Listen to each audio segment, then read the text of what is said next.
Hey everybody, this is Jackie from the Australian Incupod. You are tuning into part 1 of our 2-part interview with Toby from Creative Cubes. Creative Cubes is a new co-working space with first-class facilities for communities of like-minded individuals that want their businesses to grow. In this episode, Toby details his initial startup journey, how he's adopted learnings from Petloo for Creative Cubes, and what inspired him to become an entrepreneur. Hello and welcome to Australian Incupod. I'm your host Brendan, this is my co-host Jackie. Today we have with us the founder of Petloo and Creative Cubes, Toby. Nice to be here, guys. Or nice to have you here. Yeah. We're in the Creative Cubes office today, so it's a bit of a change up and the place looks pretty amazing. So let's get started. So Toby, can you give us a quick pitch about what Creative Cubes and what Creative Cubes is and what it's all about? Yeah, totally. So Creative Cubes is a 6-star experience at a 3-star price point. We act very much like a hotel, but we're actually a place for people to run their businesses from. We're a co-working space. We feel very strongly that we're building an amazing community here. The product is speaking, the audience is responding, and I'm super proud of where we're at right now. Yeah, so what drew you to co-founding Working Space? It was less about working spaces and more about collaborative communities. Yeah. So my history is that, I started a business in Australia, and we can dive deeper into this later. I'm not sure what questions you do or don't have, but No, it's all right. Feel free to just talk about it now if you want. yeah. Okay. So started a business here in Australia 2003 in my spare bedroom in Elwood, Victoria. And grew that business over 10 years to be a global business, global brand. So was this the first ever startup you did? No, definitely not one of this. It's one of many. Yeah. But it was the one. I guess it was my coming out party. Yep. It was a product that was seeded properly into the market based off learning experiences from history and previous attempts to get off the ground. At the same time, I was 23 years old when I launched the company. So I'd had a couple of other side gigs and side businesses that I tried to push, which did okay, but in terms of growing a global business and a global brand, Petloo was my number one, yeah. And so in 2006, we started exporting to the United States. Petloo. Yep. And we grew that business through the US, and in 2013, it got acquired by Radio Systems Corporation, who own 3 brands. Their most well-known brand in pet market is Pet Safe. Okay. Yeah, phenomenal company, phenomenal people. Really a ton of respect to Randy and Willie and everyone that's now running that company. And really, during that process of growing a global business, I relocated in 2009 to the US, and I went from working in a warehouse / office operation here in Victoria to outsourcing my warehousing and logistics in the United States, because it's really a specialized area. So it's 3PLing distribution. And so really, so long as I was connected to the net, my business was live. And so during that process, I thought, you know what, it's healthier for me to be out of the apartment. And I stumbled across a co-working space in Santa Monica, California. And that was the next real eye-opening wow moment for me. The journey that I was on as an entrepreneur was the same journey that 300 other people in the same building were all on. And we were able to go for lunch and shoot the shit after work. We drinks and whatnot. I'd just hang out or go to events together.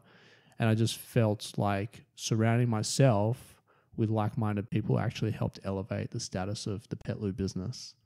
And this was pre-exit. And so co-working really was like a massive wow for me. Less around co-working and more around the community aspect of it, and surrounding myself with people that also wanted to win and were going through some struggles. And entrepreneurship is the furthest thing from the easiest road. The easiest road would be to just get a job and kind of clock in, clock out, and leave your work at home. Entrepreneurship and being an entrepreneur is a 24/7 consumption. Even when you're not at work, your head's ticking over. And so just to be surrounded by like-minded people going through those same journeys. I loved it. And so in 2013, when I sold my company, there was a transitional period where I went and worked for Radio Systems and PetSafe, which was phenomenal. And still, some people that work there today are some of my closest friends. And really, I was really, I guess, indirectly and very non-sexually seduced by what was going on in co-working. And so like there was always this, hey, I love where I'm at. I love the company that I'm working for and people that I'm working with. But wow, there's a real temptation on the other side of the fence. And so, you slowly but surely came back to Australia over sort of like I only got back a year ago, so 2016. So it took me like 4 years to get back. And during that 4-year process, I reached out to my business partner, Andy Fernie. I was like, Ando, you got to come out to LA. I've seen the future. I want to do this. He flew out to LA and he's like, I love it. And sort of like over a 3-4 year period, we started just cultivating. We started registering some stuff, cultivating the vision that we had. Andy was focused on another venture. So we were both kind of moonlighting indirectly to build Creative Cubes, but everything like designs and logos and URLs and Facebook pages and all that was grabbed back in 2013. And so, we've come to market just shy of 3 months ago now, but Andy and I have been working on this since literally 2013. So definitely not an overnight success. Mate, if it's an overnight success, it's taken me 17 years to get here. Yeah, so you definitely have a very impressive entrepreneurship resume. Yeah. So part of your journey, what do you think was the most challenging part of it? I think balance is the biggest challenge for me personally. Yeah. And I mean that across the board. Work is a huge aspect of my life, but it's not my entire life. I have a beautiful family. And before I had kids, my extended family, like my sisters and my in-laws and, all of those other people that make up family, that for me is a real challenge and balancing act. I circumstantially didn't have a father growing up. My dad passed away when I was young. And so family is a really important aspect. And I want to give my kids and my wife what I didn't have as a kid. And I guess what my mum didn't have as a partner, having lost her husband. So for me, I'm heavily focused on trying to balance that out. In terms of like entrepreneurship and trying to like in-game conversation and trying to resonate with your audience here, I think balance is also a very important aspect, to the equation inside the business, not just trying to work-life balance, but actually in the business because it becomes extremely consuming. And so I don't know if I'm very lucky. I feel like to a certain degree, I'm not doing anything amazing. I'm just being me. I didn't choose to be an entrepreneur. I think it chose me, or that's the way I was born and that's the way I look at things. But at the same time, I'm also very active and fit and healthy. Like, I run close to 100 kilometers a week. Oh, wow. Yeah. And maintain that. I'm not trying to run 100 kilometers in one session, but small bites and consistency has helped me off the field and on the field. So, I think that if you're looking for a silver bullet to penetrate and become the greatest entrepreneur in the world, I think you're dreaming. I think all these things add up, and I never look at stuff as a loss. I always look at it as a lesson. So you either win or you learn. I don't think it's a loss. The loss comes, or the failure comes, if you fail to recognize why you lost that component. And I quite honestly, I also run my life like a basketball game, at least professionally. I understand when we need to take time out, walk away, sit on the bench, give some other people the ball. I trust in my team. I have an amazing team. I've always had great team members in every company that I've run. I've had some shit ones as well. But all of those shit ones have helped me elevate my game, right? And so I just think that it's really just about being consistent. I think you need to listen twice as much as you talk. Mm. And I'm doing a lot of talking today. That's but right. but my wife says you've got 2 ears and 1 mouth, which means listen twice as much as you speak. And really, you got to speak. You got to listen to the audience. So how are you finding balancing between your previous business with Petloo and now with Creative Cubes? There must be like different responsibilities. with 100%. kids. Yeah. Yeah. What's it like? I got to tell you, like, I miss Petloo Yeah. because, you know, we had such a massive impact on a global scale to so many people with pets. Can you just give a quick pitch about what Petloo was? Yeah, so it started off as I bought Simone, my wife, who was my girlfriend back in 2003. I bought her a dog, and we lived in a 2-bedroom apartment. Best present ever. She's still with us, the dog. Actually, the dog flew with us to America for 8.5 years. Was that the one that was walking around? Yeah, she's not here today, but that's yeah. unfortunate. Well, they both are. The brother and sister. Yeah, they like strut their stuff around this office, and they make a lot of people really, really happy. But so Simone, what the eureka moment and the entrepreneurial instinct overtook my body in a genuine way, not in an airy-fairy way. Sim said, "Tobes, we just need a patch of backyard on our balcony." Yeah. And that was it. Like I just saw like 10 years of the path that I needed to run, like flash between my ears in like a split second. And so we went out and built a patch of backyard, so synthetic turf. Yeah. Put it on what I used to call the George Foreman grill. So it was like a plastic molded parts that allowed for drainage and channeling of urine. Oh, wow. And landed in the collection reservoir.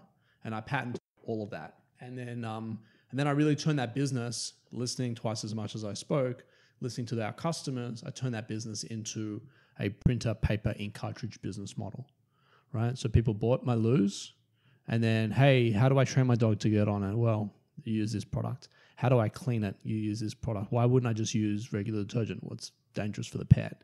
Okay.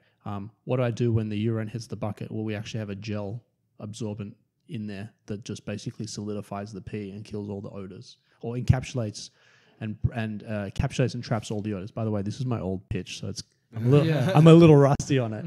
And then, hey, I love this. I need a replacement grass. Well, the grass was proprietary as well. So, like everything, it was a full ecosystem for pets. And then, really, the brand Petloo really lent itself to becoming all types of things waste management orientated. So we made degradable poop bags.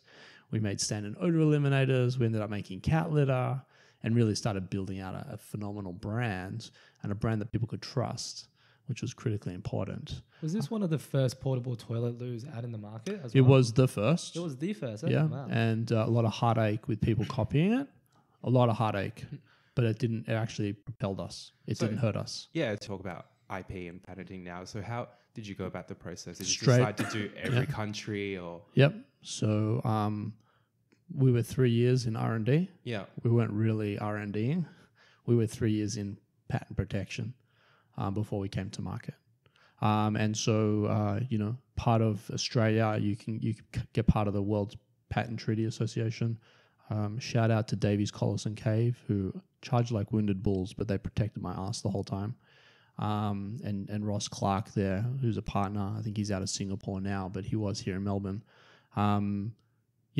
I made sure that territory was protected, meaning my product and my ideas and my vision was protected in full. And it wasn't cheap, but, come 2013 when I got an exit, the patent raised the multiple of exit. So when you get it, so the way my exit worked was it was a multiple of EBITDA, and that multiple could have been 2 times EBITDA. But I was able to get my multiple up to 6 times because I had IP attached, right? So if I was a commodity item or could be copied, probably get 1 or 2 times EBITDA, maybe 3 if you had like a phenomenal brand. But I was able to get 6 times EBITDA, which was fantastic for my family, and really at the end of the day. Yeah, it's really good that we can get some insight into IP because we haven't had any so far on the podcast. Mm-hmm. Yeah. Yeah, so I'm not an IP lawyer. I couldn't recommend Davies, Collis and Cave enough, to be honest with you. And they're not paying me, but they protected my ass the whole time. We've got here at Creative Cubes, we've got a ton of IP as well, all the way down to the trademark of the Creative Cubes logo, and the happiness team. We've trademarked that, and all of the secret sauce to making this thing move forward. We've done a lot of IP registration around there, and really, I think that it sort of could be a double-edged sword.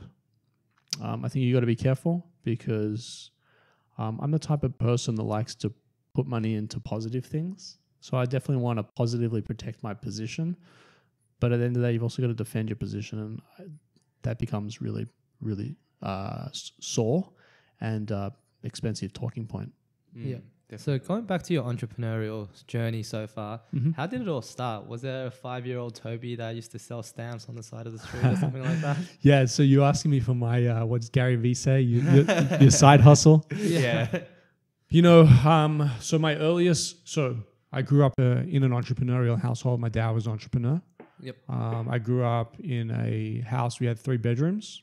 My sisters shared a bedroom. I had my own bedroom because I was the boy. And between my bedroom and the bathroom, my mom turned the walls into a photo gallery. And let's not get too all pretty about it. It was a bit of a hack job, and I love her, and she did really well. So I'm not hanging anything on her, but it was the stupidest photos of me every year in school from the floor all the way to the roof. Yeah. Right. And same for my sisters. We all had rows, but my dad had a whole wall dedicated to him. Right. And on that wall, my dad won awards. My mum made my dad's 40th birthday cake. And on the cake, she actually got his face printed with a little bubble that said, "I did it my way." And then there was a ton of awards and a ton of things that my dad was very successful at before he passed at 44. And I think subconsciously that stuff, walking from my room to the bathroom and back, and walking through this sort of memorabilia hall that my dad had successfully achieved, I think subconsciously that just sort of soaked in. And my earliest memory is creating a little shop downstairs in our playroom and trying to sell stuff.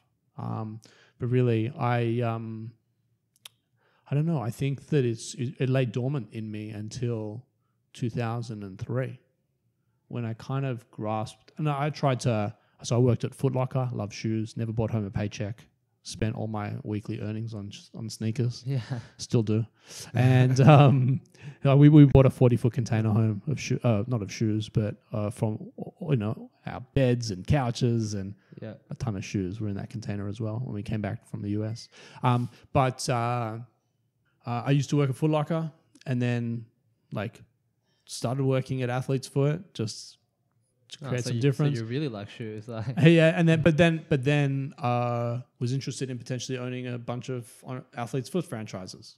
Yeah, and my mom's like, "No, you don't want to do that. You don't want to do that." And I was like, "No, I want to do it." And then you get free shoes from Nike because you're you own these businesses. And I was like, "You don't want to do that." And then really, my coming out party was, babe, we just need a patch of backyard on our balcony. And then I swear to you not, this being inside of me, lifted me out of my body, and I just watched my body run the course. So that was part 1 of our 2-part interview with Toby from Creative Cubes. Part 2 of this interview will be released within the week. Remember to subscribe, like and follow Australian Incupod on our SoundCloud, iTunes or Facebook accounts to stay updated. And thanks for tuning in.